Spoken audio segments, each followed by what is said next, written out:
새벽에 이렇게 예배의 자리에 나오시고 또 각자의 자리에서 유튜브를 통해 예배하시는 분들은 분명히 최선을 다해서 하나님의 마음을 기쁘시게 해드리기 위한 신앙생활을 하는 분들이실 겁니다.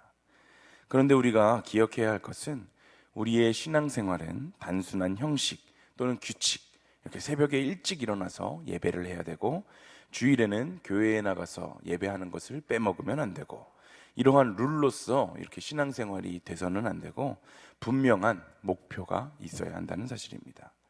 하나님을 믿고 하나님께 헌신하기로 나의 삶을 드린 우리들은 하나님이 정하신 그 목표에 우리들의 신앙생활을 맞춰야 합니다. 하나님이 당신의 제자된 우리들에게 정하신 그 신앙생활의 목표는 사랑의 삶을 실천하는 것, 바로 사랑의 삶을 실천하는 것에 있다는 것을 우리는 기억해야 합니다. 자신에게 돌아올 이익을 생각하며 계산하여서 누군가를 섬기고 또 그 사람을 사랑해 주는 것이 아니라 도움이 필요한 사람이 있다면 그 사람이 누구이든 간에 상관없이 어떠한 위치에 있는 사람이든 간에 상관없이 그 사람을 섬기고 그들의 이웃이 되어서 하나님께서 우리들에게 베풀어 주신 그 사랑을 우리도 바로 그 사랑을 그 이웃들에게 전할 수 있어야 한다는 것입니다. 오늘 예수님은 이러한 신앙생활의 목표 그리고 목적을 제자들에게 설명하십니다. 우리가 아무리 믿음이 있다 말로 이야기한다 하더라도 우리의 삶에 이웃사랑의 열매가 없다면, 나의 삶에서 이웃을 사랑하는 모습이 드러나지 않는다면 과연 우리가 소유하고 있는 믿음이 진짜 믿음인지 우리는 점검해 보아야 합니다. 오늘 이 새벽 하나님께서 우리에게 말씀하시는 이 이야기를 통해서 우리의 신앙생활을 한번 되돌아보시고 하나님께서 기뻐하시는 삶, 하나님이 정해주신 그 신앙생활의 목표와 목적대로 살겠노라 결단하는 시간이 되시기를 소망합니다. 먼저 함께 누가복음 10장 25절의 말씀을 함께 읽어보도록 하겠습니다. 함께 읽습니다. 어떤 율법교사가 일어나 예수를 시험하여 이르되 선생님, 내가 무엇을 하여야 영생을 얻으리이까? 아멘. 한 율법교사가 예수님께 영생을 얻기 위해서 무엇을 해야 하는지 질문하고 있었습니다. 하지만 이 질문은 정말 순수한 마음으로 영생을 얻는 그 방법이 궁금해서 그러한 궁금증으로 예수님께 질문을 한 것이 아니라 그는 율법의 전문가로서 예수님의 대답, 예수님께서 무언가를 대답하시던 간에 그 대답에서 흠을 찾고자 그는 그러한 질문을 한 것입니다. 그는 자신이 율법을 잘 알고 있었기 때문에 그 영생을 얻는 법도 이미 알고 있었다 생각했습니다. 예수님은 그러한 율법교사의 질문에 직접적으로 답을 하지 않으시고 16절에 보면 율법에 무엇이라 기록되었으며 너는 어떻게 읽느냐라고 되물으십니다. 그러자 율법교사는 기다렸다는 듯이 신명기 6장 5절과 레위기 19장 18절의 말씀으로 대답을 하게 되죠. 본문 27절도 함께 읽어보겠습니다. 함께 읽습니다. 대답하여 이르되 내 마음을 다하며 목숨을 다하며 힘을 다하며 뜻을 다하여 주 너의 하나님을 사랑하고 또한 내 이웃을 내 자신같이 사랑하라 하였나이다. 아멘. 율법교사는 지금 성경의 말씀을 통해서 성경의 말씀으로 예수님의 질문에 대답을 했지만 결론은 저 말씀의 실제적인 의미를 깨닫지 못하고 그저 문자적으로 드러나는 율법적인 규칙, 규율, 그것을 열심히 지키기만 하면 영생을 얻을 수 있다라고 이야기를 하고 있습니다. 예수님은 그의 대답에 옳다고 하심으로 동의하시는 듯한 그러한 모습을 보이고 있으시기에 율법교사는 예수님이 자신을 인정했다고 생각하고 우쭐하는 마음으로 자기를 더욱더 뽐내고자 29절에 보면 그렇다면 내 이웃이 누구입니까? 라고 또 질문을 합니다. 그러자 예수님은 이때 선한 사마리아의 비유를 말씀하시죠. 이 선한 사마리아의 비유는 예수님을 믿지 않는 사람들에게도 너무나도 잘 알려진 이야기입니다. 그런데 세상에서 이 비유가 쓰이는 것을 보면 그저 다른 사람을 도우며 착하게 살아야 한다라고 정도로 밖에 이해가 되고 있지 않습니다. 하지만 예수님을 믿고 따르는 우리들은 이 비유의 뜻을 조금 더 제대로 파악하고 기억하며 예수님께서 진정으로 원하시는 그리스도인들의 삶이 무엇인지 우리가 생각해 보아야 합니다. 예수님은 나의 이웃이 누구입니까? 라는 율법교사의 질문에 선한 사마리아의 비유로 대답하십니다. 그 비유는 우리가 잘 아는 것처럼 길에서 강도를 만나 죽어가는 사람을 제사장이 그냥 지나쳤고 뒤이어 레위인도 그냥 지나쳤지만 마지막에 사마리아 사람은 자신의 것을 희생해서 그 강도 만난 사람을 구해 주었다라는 내용입니다. 이 비유를 마치신 후에 예수님은 율법 교사에게 그렇다면 누가 강도 만난 자의 이웃이냐라고 물으셨고 그는 자비를 베푼 자다라고 말씀하십니다. 그런데 이렇게 대답하면서 그는 매우 불쾌한 그 마음이 들었을 것입니다. 왜냐하면 유대인이었던 그들은 자신들만이 하나님의 특별한 선택을 받아 인정된 자들이고 또 이방인들은 모두 부정한 자들로 여겼었는데 특별히 이 비유의 마지막 그 선한 일을 행했었던 그 사마리아인들은 유대인들에게는 증오의 대상이었습니다. 그러한 증오의 대상이 비유 속에서 엄청난 사랑을 베푼 주인공이 되었다는 사실이 아무리 비유였다고 해도 예수님께서 말씀하신 그 비유 때문에 굉장히 마음이 안 좋았을 것입니다. 이웃의 경계를 유대인으로 정하고 유대인 안에서도 이웃인 사람과 그렇지 않은 사람을 구별했었던 분리하던 당시 유대인들과는 다르게 예수님은 적대적인 이방인들도 이웃의 범위에 포함시키도록 그렇게 가르치고 계십니다. 특별히 유대인들이 너무나도 증오했었던 그 비유 속 등장하는 선한 사마리아, 이 선한 사마리아의 사랑은 너무나도 놀랍습니다. 선한 사마리아의 이 사랑은 사랑받을 만한 자, 그 사랑을 받는 사람이 사랑받을 만한 자여서 사랑을 했었던 것도 아니고 받은 사랑, 자기가 먼저 받았던 그 사랑에 보답하는 사랑도 아니었고 어떤 사랑을 기대해서 하는 사랑도 아니었습니다. 그저 강도 만나 죽어가고 있던 그 사람은 유대인이었는데 사마리아인에게 그 유대인들은 자신을 미워하고 자신을 배척하는 그 원수였음에도 불구하고 사마리아인은 유대인들에게 은혜를 입은 적도 없었고 그들이 자신을 사랑해 준 적도 없었지만 아무런 보답도 기대하지 않고 단지 죽어가는 자가 있었기에 그를 위해서 자신의 것을 희생하여 그를 섬기게 되는 모습을 우리는 보게 됩니다. 우리는 누구나 일상의 삶을 살아가면서 여러 가지 조건을 비교하며 자기보다 뛰어난 사람들이 있다면 아니면 자기가 뭔가 그 사람으로부터 얻을 것이 있다면 그 사람을 친구로 삼고 싶어하고 또한 그렇지 않고 자신의 것만 손해보는 사람이 있다면 그 사람과는 친구가 되고 싶어하지 않는 것이 바로 이 현실의 세계입니다.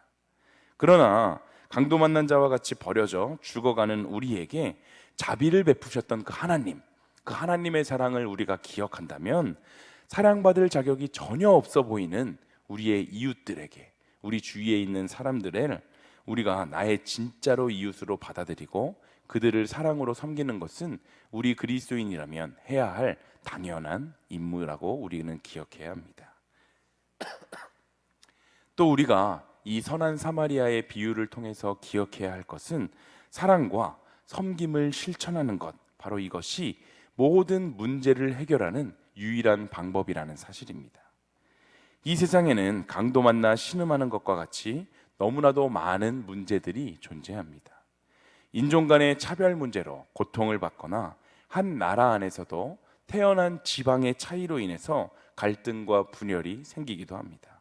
더욱 안타까운 것은 그리스도의 몸이라고 이야기하는 그 교회 안에서도 이러한 갈등과 분열이 여전히 존재한다는 사실입니다.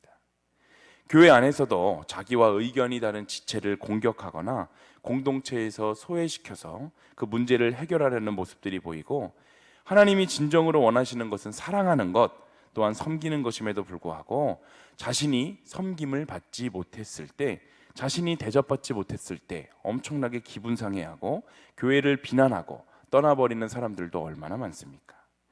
우리는 모두 하나님의 놀라운 사랑과 섬김, 특별히 예수님이 이 땅에 오셔서 가장 낮은 자의 모습으로 이웃을 섬기셨던 그 모습을 실천하며 살아가야 하는 사람들인데 반대로 교회 내에서 섬김받기를 기대하고 그렇지 않으면 실망하는 그러한 모습들이 너무나도 많은 것이 현실입니다. 과연 이러한 모습을 하나님께서 기뻐하실지 우리는 깊이 고민해 보았으면 좋겠습니다. 예수님은 우리의 죄 문제를 해결하시기 위해서 기꺼이 십자가 앞에 죽음을 선택하셨습니다. 바로 자신의 모든 것, 자신의 목숨까지도 바쳐서 남을 섬기신 예수님이 바로 우리의 삶의 롤 모델이다. 우리는 고백하며 이 교회를 다니며 예수님을 섬기며 따르고 있지 않습니까? 우리는 예수님의 그 삶, 그 이웃을 섬기며 정말 가장 낮은 자의 모습으로 그 모든 이웃들을 섬겼었던 그 삶, 그것을 본받아 세상의 악한 방법, 또한 우리의 마음에 피어나는 악한 인간의 본성들을 제어하고 자기 희생의 십자가를 택하는 진정한 그리스도인의 제자가 되어야 합니다. 계속하여 사순절로 하루하루를 살아가고 있는 이때에 예수님의 십자가 사랑을 기억하고 우리가 좀 더 깊이 묵상하여서 그 사랑의 모습을 우리의 가족과 우리의 이웃, 우리의 친구들에게 온전하게 전할 수 있는 축복의 통로로서의 삶을 감당해내시는 일신교회의 모든 성도님들이 다 되시기를 간절히 소망합니다. 오늘 본문 38절부터 마지막 절인 42절까지를 보면 마르다와 마리아 자매의 이야기가 등장합니다. 예수님은 예루살렘으로 여행 도중에 마르다와 마리아의 영접을 받아서 그들의 집에 머물게 되십니다. 이때에 마르다와 마리아의 대조적인 모습이 드러나는데, 마르다는 예수님께 정성을 다해 그 최고의 음식을 대접하고자 하는 마음으로 분주하게 부엌에서 음식을 준비했고, 마리아는 주님의 그 발 앞에 앉아서 말씀을 듣는 일에 열중했습니다. 이때 혼자 부엌에서 일하는 것이 좀 마음이 쓰였었던 그 마르다가 불평하면서 예수님께 이야기하는데, 나 혼자 지금 부엌에서 일하게 하지 말고 지금 마리아도 좀 이렇게 부엌에 와서 이 일을 돕게 해주소서라고 이야기를 합니다. 그렇지만 예수님께서는 말씀을 듣는 마리아의 그 태도, 바로 그것을 지지해주고 계십니다. 물론 예수님을 대접하기 위해서 열심히 음식을 준비했었던 그 마르다의 태도가 잘못된 것은 결코 아닙니다. 예수님을 초대하고 정성을 다해서 잘 대접하기 위해 애쓰는 열심, 이 역시 예수님을 너무나도 사랑하는 마음에서 나온 것이기에 그것은 너무나도 소중한 마음이었습니다. 하지만 마르다가 잊고 있었던 중요한 사실은 예수님은 이 땅에 대접을 받기 위해서 오셨던 것이 아니라 하나님 나라의 놀라운 복음을 전하기 위해서 이 땅에 오셨다는 그 사실입니다. 즉 마르다와 마리아 자매의 상반되었던 이 두 행동은 모두 예수님을 너무나도 사랑하는 마음에서 기인한 것이었기 때문에 모두 칭찬받아 마땅한 것이지만, 예수님은 당신을 잘 대접하는 것보다 하나님의 말씀을 사모하고 당신의 말씀을 듣는 것이 더욱더 가치 있다, 이렇게 인정해 주셨습니다. 결국 그리스도인들의 생활에 있어서 육적인 문제보다는 영적인 문제가, 또한 외적인 형식보다 또한 결과보다는 주님의 복음을 향한 순수한 그 사랑 자체가 우선이 된다는 것을 잘 보여줍니다. 교회의 사역 현장 가운데 수많은 행사와 프로그램이 있습니다. 그 일들을 위해 사역자와 성도들의 그 헌신과 충성이 요구됩니다. 처음에는 내 안에 있는 은혜로 내가 하나님께 받은 그 은혜를 사모하는 마음으로 감사함으로 섬길 수 있게 되지만, 차차 시간이 흘러서 내 마음속에 있던 은혜가 차츰차츰 사라지고 점점 말라가게 되면, 그때는 이제 인간적인 선함과 또한 인간적인 책임감, 또한 충성심으로 또 교회를 섬기게 되죠. 그러다가 이제 책임감과 충성심마저도 바닥이 나게 되면 내 안에 깊은 곳에서부터 올라오는 불평과 불만으로 인해 교회 사역에 대한 회의감이 생기고 결국 번아웃이 되어서 교회의 모든 사역을 멈추고 심지어 교회를 떠나는 일까지 발생하게 됩니다. 기도와 말씀을 통해 하나님 앞에 머무르고 은혜로 채움을 받는 시간이 없다면 우리가 교회에서 하는 모든 사역들은 그저 인간의 일일 뿐이지 하나님의 일이 아니게 됩니다.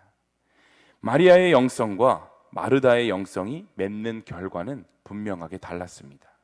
내가 열심을 내는 것이 아니라 내 힘으로 뭔가 열심히 해서 이 교회의 사역을 하는 것이 아니라 성령님의 임재 안에서 쉼을 누리고 체험을 받아서 성령에 이끌려서 우리가 교회를 섬기게 될 때 교회의 진정한 회복과 부흥의 은혜가 있는 줄을 믿습니다.